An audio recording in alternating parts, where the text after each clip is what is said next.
Daniel Foster and Emily Foster seemed like the perfect American couple chasing a dream life in Spain, but behind their picture-perfect marriage lurked secrets of greed, betrayal, and a plan so dark it would end in murder and an international manhunt.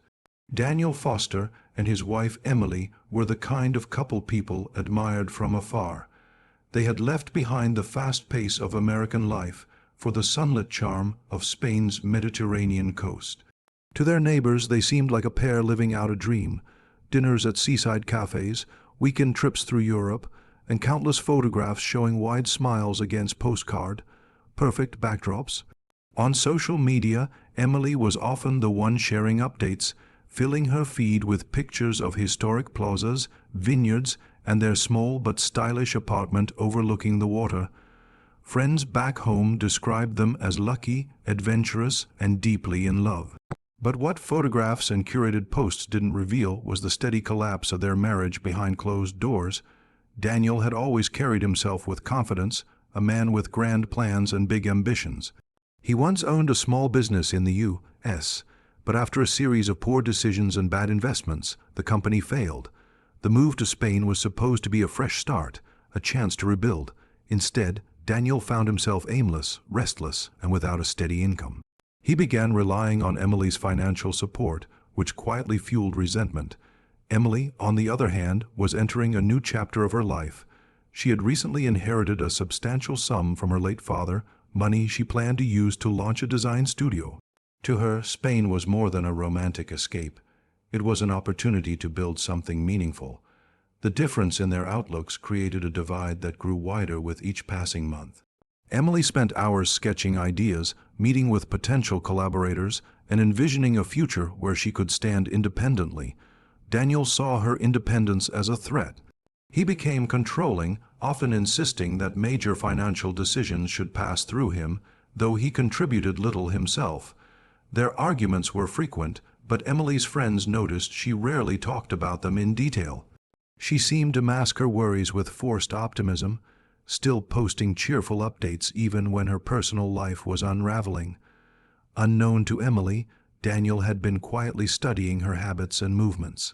He knew her schedules, her favorite walking routes, and the routines she followed without thinking. What appeared to be harmless familiarity was actually preparation. For Daniel, Emily's inheritance represented not only money, but also a lifeline out of his own failures. The thought of her controlling the fortune, or worse, leaving him altogether, was something he could not accept. While Emily dreamed of shaping her future, Daniel began shaping a darker plan of his own, one that would transform their picture-perfect life into a chilling tragedy. The day Emily vanished began like any other, with the sun glinting over the marina and tourists filling the narrow streets with chatter. She told a neighbor she was heading out for a short evening walk near the docks, something she often did to clear her mind after long hours working on her designs.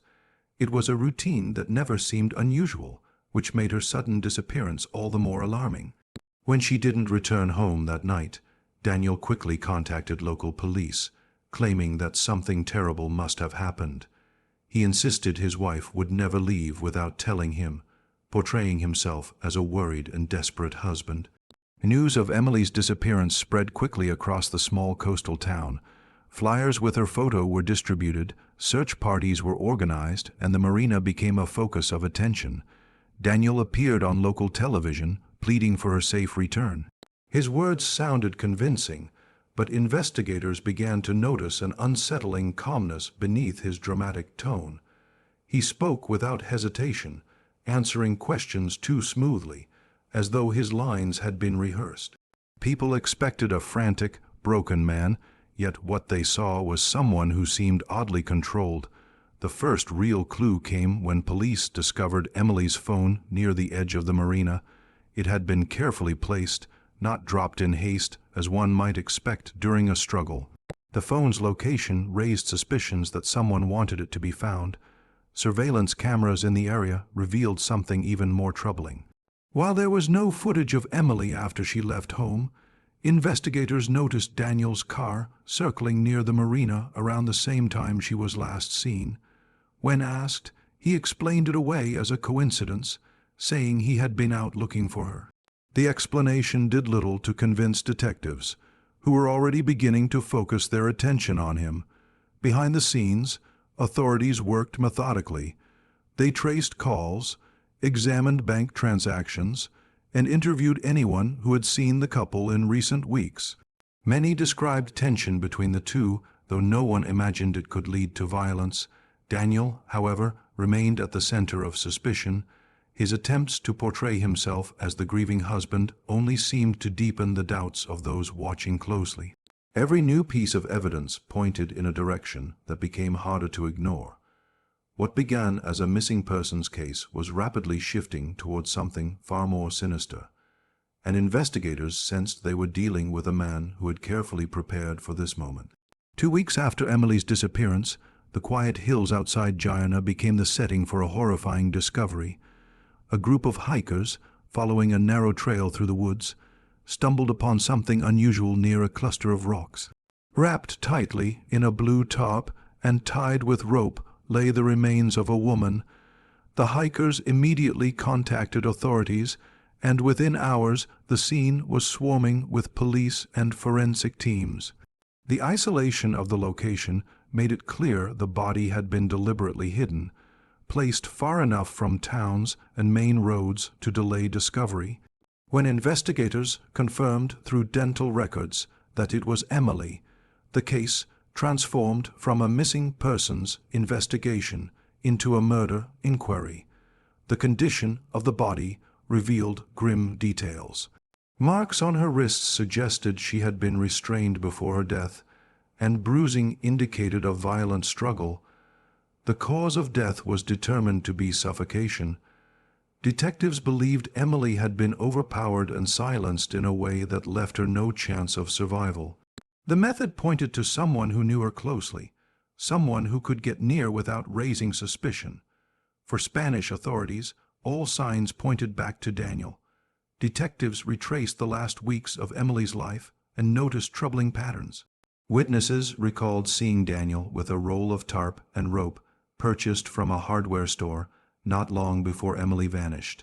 Surveillance footage showed him driving toward the Guyana Hills late at night, his vehicle headlights cutting through the darkness. It was enough to place him in the area where her body was found, but by the time police gathered this evidence, Daniel was gone. In the days following Emily's disappearance, he had played the role of the grieving husband for the cameras. But as suspicion grew, he quietly planned his escape. Using Emily's money, he booked a flight out of Spain under his own name, confident that he would not yet be charged. By the time authorities were ready to arrest him, Daniel had already crossed the Atlantic. The discovery of Emily's body shocked both Spain and the United States, sparking headlines that painted Daniel as a manipulative figure who had plotted his wife's death. What unsettled investigators most was the level of planning involved. This was not a crime of sudden rage, but one that appeared carefully calculated. While Spanish police built their case, Daniel was already moving from city to city, convinced he could slip through the cracks of international law enforcement. Once Daniel landed back in the United States, he believed he had escaped the reach of Spanish authorities. He moved quickly, traveling under his own name at first, before adopting false identities to cover his trail. He rented cheap cars, paid in cash whenever possible, and avoided hotels that required photo identification, choosing instead to stay in small hostels and short-term rentals where questions were rarely asked. He carried only what he needed, moving lightly and never staying in one place for more than a week. To those around him, he appeared as just another traveler passing through. To investigators, however, he had become a fugitive crossing international borders. Emily's murder was no longer only a Spanish case. Because Daniel was an American citizen and had fled home, the FBI stepped in. Agents began piecing together the puzzle using the resources Daniel never imagined they had. They studied flight records, noting the exact time he left Spain. They traced bank withdrawals made in the United States from Emily's inheritance. Each time Daniel used an ATM, he left behind a timestamp and location, narrowing the field of his movements. He thought he was clever, withdrawing small amounts so as not to trigger suspicion, but those small amounts formed a trail that was impossible to ignore. Daniel was disciplined in his effort to stay hidden. He avoided calling old friends or family, understanding that phone calls could be traced. He even changed his appearance slightly, shaving his beard and coloring his hair. For several months, he managed to keep just out of reach. Agents would arrive in a city days after he had left, finding only a few clues that he had been there: receipts from gas stations, security footage from a rental counter, or a witness recalling a quiet man who kept to himself. It seemed as if he might truly slip away, but Daniel's downfall began with greed. Despite his careful planning, he needed more money than what he carried. He reached out to a former business partner, asking for help laundering the funds from Emily's inheritance. What Daniel didn't know was that this partner was already under investigation for unrelated fraud. When contacted by Daniel, he saw an opportunity to cooperate with authorities and lessen his own charges. He alerted the FBI immediately, giving them emails and messages that directly linked Daniel to the stolen money. What Daniel believed to be a secure lifeline turned into the very thread that unraveled his disguise. The FBI moved swiftly once Daniel's location in Miami was confirmed. After months of tracking a ghost who always seemed a step ahead, they were determined not to let him slip away again. In the early hours of the morning, when the city was still dark and quiet, agents surrounded the small apartment where he had been hiding. They had obtained a warrant and carefully planned the raid to ensure he would have no chance of escape. When they entered, Daniel was caught off guard. He had been preparing for another move, his bags half packed, his forged documents laid out on the table, and maps showing routes into South America spread across the floor. For someone who had carefully orchestrated every step of his plan, the sudden end was almost anticlimactic.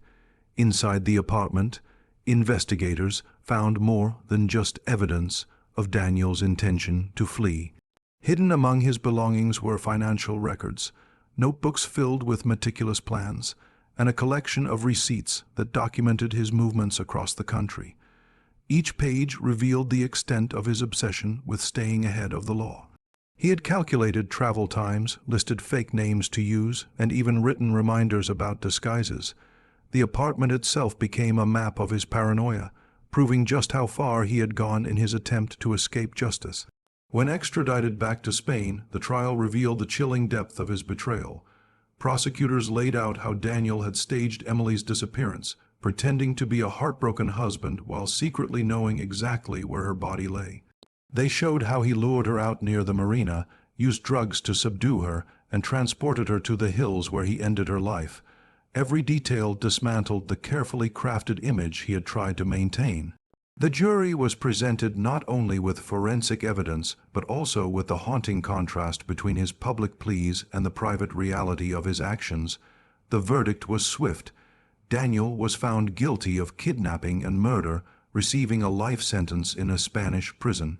What he believed would be his escape into a new life became instead a permanent cage. His attempt to outsmart the FBI had not only failed, but had exposed him as a calculating manipulator who valued money above human life. Emily's story, once hidden behind photos of a perfect marriage, was now known to the world as a cautionary tale of deception and greed. Justice, though delayed, had finally arrived.